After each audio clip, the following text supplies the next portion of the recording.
हतो व प्राप्स्यसि स्वर्गं जित्वा वा भोक्ष्यसे महीम्। तस्मादुत्तिष्ठ कौन्तेय युद्धाय कृत निश्चय।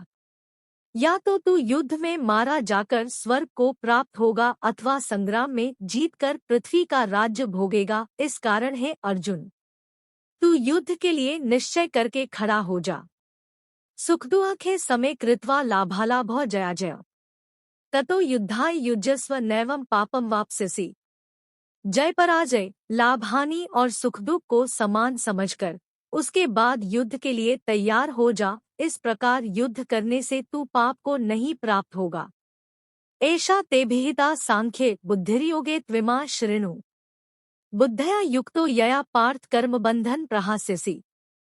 हे पार्थ, यह बुद्धि तेरे लिए ज्ञानियों के विषय में कही गई और अब तू इसको कर्मयोग के विषय में सुन। जिस बुद्धि से युक्त हुआ तू कर्मों के बंधन को भली भांति त्याग देगा अर्थात सर्वथा नष्ट कर डालेगा। नेहाभिक्रमना शोस्ति प्रत्यवायो न विद्यते। स्वल्पमप्यस्य धर्मस्य त्रायते महतो भयात्।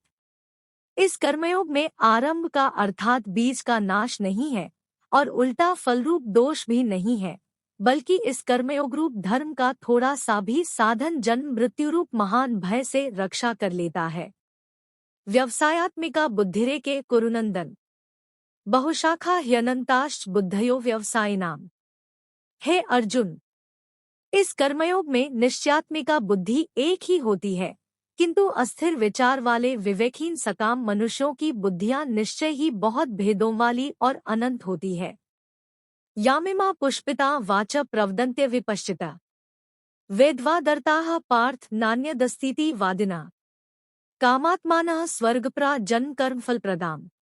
क्रिया विशेष बहुला भोगैश्वर्यक्ति प्रति। भोगैश्वर्य प्रसक्ताना तया परिच्ඡेत्साम्। व्यवसायात्मिका बुद्धियः समाधौ न विधीयते। हे अर्जुन, जो भोगों में तन्मय हो रहे हैं, जो कर्मफल के प्रशंसक वेदवाक्यों में ही प्रीति रखते हैं, जिनकी बुद्धि में स्वर्ग ही परम प्राप्य वस्तु है और जो स्वर्ग से बढ़कर दूसरी कोई वस्तु ही नहीं है, ऐसा कहने वाले हैं, वे अविवेकी जन इस प्रकार की जिस पुष्पित अर्थात दिखाऊं शोभायुक्त वाणी को कहा करते हैं, जो कि जन्मरूप कर्मफल देने वाली और भोग तथा ऐश्वर्य की प्राप्ति के लिए नाना प्रकार की बहुत सी क्रियाओं का वर्णन करने वाली है, उस वाणी द्वारा जिनका चित्त हर लिया गया है, जो भोग और ऐश्वर्य में अत्यंत आसक्त है, उन पुरुषों की परमात्मा में निश्चात्मिका बुद्धि नहीं होती। त्रैगुण्य विषया वेदा निस्त्रैगुण्यो भवार्जुन। निर्द्वंद्वो नित्य सत्वस्थो निर्योगक्षेम आत्मवान। हे अर्जुन, वेद उपर्युक्त प्रकार से तीनों गुणों के कार्यरूप समस्त भोगों और उनके साधनों का प्रतिपादन करने वाले हैं। इसलिए तू उन भोगों और उनके साधनों में आसक्तिहीन, हर्ष शोकादि द्वंद्वों से रहित, नित्य वस्तु परमात्मा में स्थित योगक्षेम को न चाहने वाला और स्वाधीन अंतःकरण वाला हो। यावानर्थ उद्पाने सर्वता संप्लुतोदके। तावान सर्वेषु वेदेषु ब्राह्मणस्य विजानता।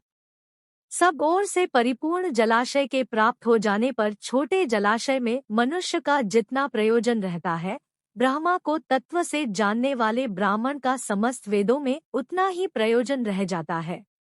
कर्मण्येवाधिकारस्ते मां फलेषु कदाचन। मां कर्मफल हेतुर्भूर्मा ते संगोस्त्व कर्मणि। तेरा कर्म करने में ही अधिकार है, उनके फलों में कभी नहीं, इसलिए तू कर्मों के फल का हेतु मत हो तथा तेरी कर्म न करने में भी आसक्ति न हो। योगस्था कुरु कर्माणि संगं त्यक्त्वा धनंजय। सिद्धे सिद्धयो समो भूत्वा समत्वम योग उच्यते। हे धनंजय, तू आसक्ति को त्याग कर तथा सिद्धि और असिद्धि में समान बुद्धि वाला होकर योग में स्थित हुआ कर्तव्य कर्मों को कर। समत्व भाव ही योग कहलाता है। दूरेण ह्यवरम कर्म बुद्धियोगा धनंजय। बुद्धौ शरणमन्विच्छ कृपणाः फलहेतवा। इस समत्व बुद्धियोग से सकाम कर्म अत्यंत ही निम्न श्रेणी का है, इसलिए है धनंजय, तू संबुद्धि में ही रक्षा का उपाय ढूंढ अर्थात बुद्धियोग का ही आश्रय ग्रहण कर, क्योंकि फल के हेतु बनने वाले अत्यंत दीन है। बुद्धियुक्तो जहातीय उभे सुकृत दुष्कृते। तस्माद्योगाय युज्यस्व योगा कर्मसु कौशलम।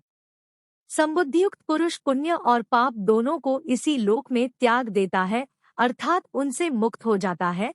इससे तू समत्वरूप योग में लग जा। यह समत्वरूप योग ही कर्मों में कुशलता है, अर्थात कर्म बंधन से छूटने का उपाय है। कर्मजं बुद्धियुक्ता ही फलं त्यक्त्वा मनीषिणः जन्म बंध विनिर्मुक्ताः पदं गच्छन्ति नामयम्। क्योंकि संबुद्धि से युक्त ज्ञानीजन कर्मों से उत्पन्न होने वाले फल को त्याग कर जन्मरूप बंधन से मुक्त हो निर्विकार परम पद को प्राप्त हो जाते हैं। यदा ते मोहकलिलं बुद्धिर्व्यतितरिष्यति तदा गंतासि निर्वेदम श्रोतव्यस्य श्रुतस्य च। जिस काल में तेरी बुद्धि मोहरूप दलदल को भली भांति पार कर जाएगी, उस समय तू सुने हुए और सुनने में आने वाले इस लोक और परलोक संबंधी सभी भोगों से वैराग्य को प्राप्त हो जाएगा। श्रुति विप्रतिपन्ना ते यदा स्थास्यति निश्चला समाधावचला बुद्धिस्तदा योगम वाप्स्यसि। भांति भांति के वचनों को सुनने से विचलित हुई तेरी बुद्धि जब परमात्मा में अचल और स्थिर ठहर जाएगी, तब तू योग को प्राप्त हो जाएगा, अर्थात तेरा परमात्मा से नित्य संयोग हो जाएगा। अर्जुन उवाच स्थितप्रज्ञस्य का भाषा समाधिस्थस्य केशव स्थितधियः के प्रभाषेत किमासीत व्रजेत किम। अर्जुन बोले, हे केशव, समाधि में स्थित परमात्मा को प्राप्त हुए स्थिर बुद्धि पुरुष का क्या लक्षण है? वह स्थिर बुद्धि पुरुष कैसे बोलता है, कैसे बैठता है और कैसे चलता है?